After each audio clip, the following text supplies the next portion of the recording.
Hello everyone, welcome to my video channel. Today I am going to discuss regarding pressure sores or pressure ulcers, also known as bed sores or decubitus ulcer.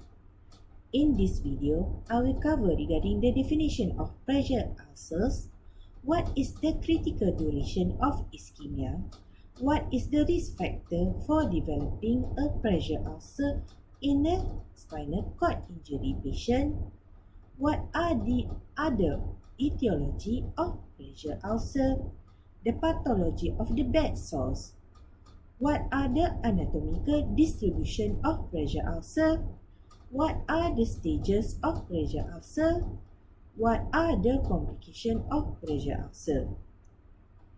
So what is the definition of pressure sores or pressure ulcer? Pressure ulcer, PU, is defined as a localized area of cellular necrosis and vascular destruction. It is created as a result of prolonged exposure to pressure, shearing, or friction. Pressure ulcers occur at a high incidence in a spinal cord injury (SCI) patient. Well, another term of pressure sores is a wound that develops in the upper layers of the skin as a result of sustained externally applied pressure and then enlarged both radially and into the deeper tissue layers. Unless specific measurements are taken to counteract the process. What is the critical duration of ischemia? Ischemia that can cause pressure injury varies among the individuals. As a result of a thumb, it often varies between 30 to 240 minutes. Aside from the externally applied pressure, the individually variable tolerance of tissue to ischemia also plays an important role. In patients with peripheral arterial occlusive disease, the patient has higher risk of developing pressure ulcers and poor wound healing. The reason is presumed to be due to delayed reperfusion time after the inciting external pressure has been removed. What are the risk factors for developing a pressure ulcer in a spinal cord injury patient? Well, in spinal cord injury patient, there are inactivity of muscle. There is an incontinence whereby there would be a constant irritation of the urine and feces. Based on the neurological level of the injury and the completeness of the injury, example, if the higher level of injury at the higher area of higher cervical lesion and complete spinal cord injury, there is a higher risk of developing a pressure ulcer. Presence of autonomic dysreflexia. Secondary condition, example, smoking, age, older age, renal disease, diabetes mellitus patient, malnutrition, anemia, hypoalbuminemia, whereby the albumin level is less than 3.4 gram per deciliter, and low hemoglobin, less than 12 gram per deciliter. I already explained the reason for each of the condition in the wound healing videos. I will further elaborate the other etiology of the pressure ulcer. Number 1, in the lack of mobility patient. Immobile patient, example secondary to stroke. Some of them has a severe cerebral vascular accident (CVA) that leads them to be bedbound or chair-bound wheelchair usage. The high risk of developing pressure ulcer is due to they can no longer regularly take pressure off vulnerable areas of the body by shifting their weight or changing their position. Number 2, lack of protective sensation. As in a paralyzed individual, they have problem in sensing pain or pressure. Example, secondary to cervical fracture, the patient will develop high cervical cord injury, whereby the patient lost the ability to make protective movement. Even a small pressure reducing movement is impaired. Number 3, the absence of vasomotor reflex due to poor muscle bulk and tone. I also explained previously in my other videos. Or we can categorize as person at peace. Number 4, patient who has a metabolic abnormalities. Among them, they have poor fluid balance, easily develops edema. Number 5, patients who are easily agitated or have involuntary muscle movement. Example, in complex motor tics. Number 6, poor nutrition. Example, in anemic patient, hypoproteinemia patient, it can impair the supply of oxygen and nutrient to the peripheral tissue, and this can delay wound healing. Number 7, skin atrophy. In this condition, it is easy for the skin to break down secondary to friction. Number 8, in a very obese patient or a very thin patient. Number 9, patient have a heel stage 3 or stage 4 pressure ulcers. What are the pathology of bed sore?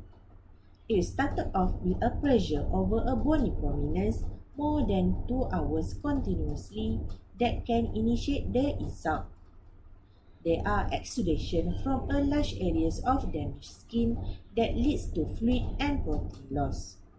Persistent hypoperfusion and pressure injury of the upper layers of the skin will result in an area of erythema and indolation. With persistence of pressure, this tissue is compressed between the bony prominence and the external force. Then later, ischemia will result.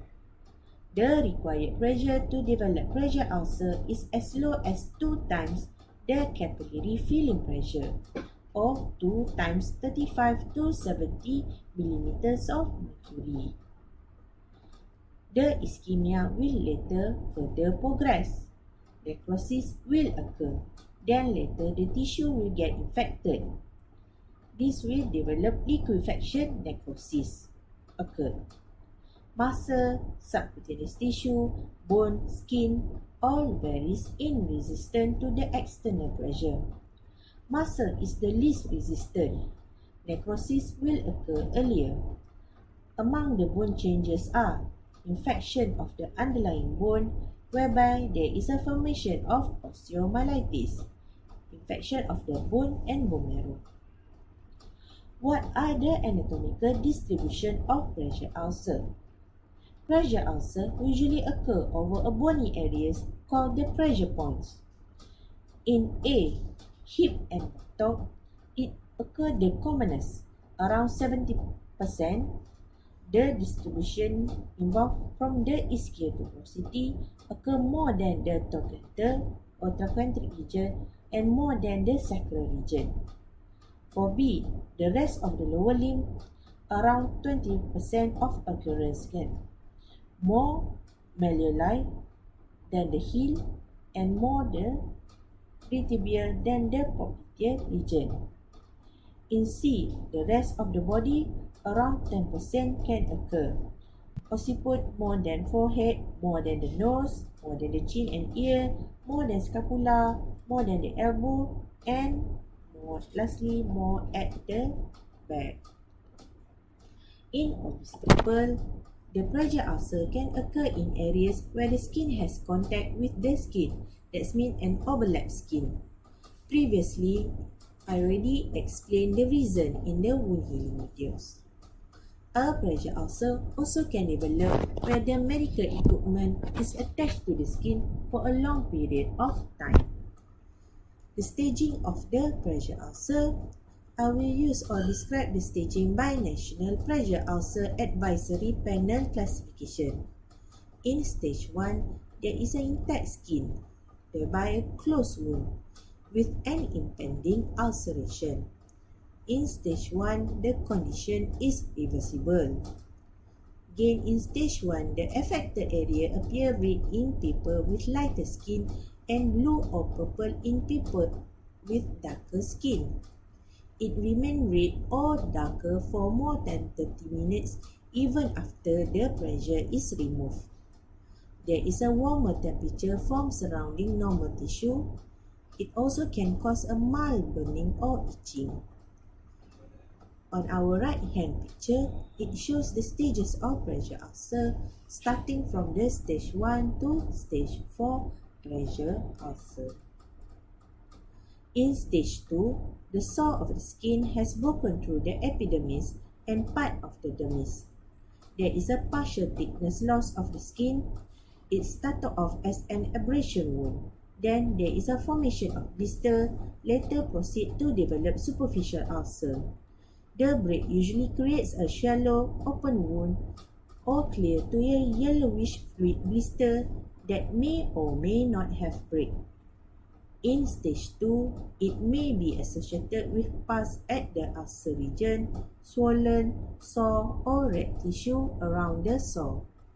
As illustrated in the picture, it involves the epidermis and part of the dermis. In stage 3, there is a full thickness loss of the skin and subcutaneous tissue. There will be a visible fat tissue, but we should not be able to see underlying muscle or bone. It forms a crater-like appearance. There is a high risk of infection. The signs of infection include foul odor, pus discharge, redness, and slough that may be present.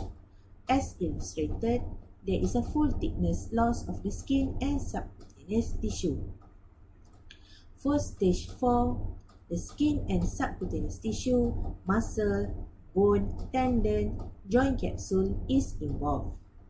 Or we can say that the sores or ulcer extend below the subcutaneous fat into the deeper tissues, including the muscle, the tendons, and ligaments. In more severe cases, the wound can extend as far as the cartilage or bone. This will lead to osteomyelitis formation. There will be also a presence of sinus tract, where there is a tracking from the ulcer. It is one of the complications of pressure ulcer. As illustrated, there is an involvement of deep tissue, including muscle, tendon, and ligaments. There are also an additional type of pressure ulcer. Two are the categories: A. Unstageable pressure ulcer stage, and B. Suspected deep tissue injury. For A. Unstageable pressure ulcer, whereby there is a full thickness tissue loss with the ulcer covered by the slough and or eschar. What is slough? It is a debris that appear tan, yellow, green or brown in color. For eschar, it is a hard flake that's tan, brown or black in color. For B, suspected deep tissue injury, ulcers that form from suspected deep tissue injury can be difficult to diagnose. On the surface, it might resemble a stage 1 or 2 sores. Underneath the discolored surface, this ulcer could be as deep as stage 3 or stage 4 wound. This pressure ulcer may also form as a blood blister or be covered with eschar. As illustrated, the surface might resemble a stage 1 or stage 2 sores, but underneath it might be a stage 3 or stage 4 pressure ulcer. Another classification that we use is grading of the Decubitus ulcer according to the ICD-10 GM. It is a German modification of the ICD-10 2010 version. Starting from ICD code L89.0 till L89.3, in grade 1, there is a pressure zone with redness that does not blanch with fingertip pressure, with the skin still intact. For grade 2, there is a Decubitus ulcer or pressure sore with skin erosion, blister, partial loss of epidermis and dermis or skin loss. For grade 3, pressure ulcer with loss of all skin layers and damage or necrosis of the subcutaneous tissue which may extend down to the underlying fascia. For grade 4, pressure ulcer with necrosis of the muscle, the bone or supportive structure such as tendons or joint capsule. I am quoting from Jennifer Enders et al. 2010 journal. What are the complications of pressure ulcer or PU? A. Osteomyelitis, infection of the bone and bone marrow. B. Septicemia, secondary to infected pressure sores or advanced cellulitis surrounding the pressure sores or ulcer. C. Internal organ injury by eroding into the rectum or urethra. D. Heterotrophic ossificans. E. Septic arthritis, example that affect the hip joint. F. Sinus tract formation or abscess formation. G. Perineal or urethral fistula. H. Squamous cell carcinoma, especially of a long-standing or chronic pressure ulcer. And I. Amputation is unavoidable if severe infection occur. Example, if there is a severe heel ulcer that get infected with a severe osteomyelitis changes, whereby amputation is the only and best choice to proceed to address the chronic problem. Yay! Finally, we have reached the end of the video. I hope you have gained some knowledge from this video. Till we meet again, see you and bye.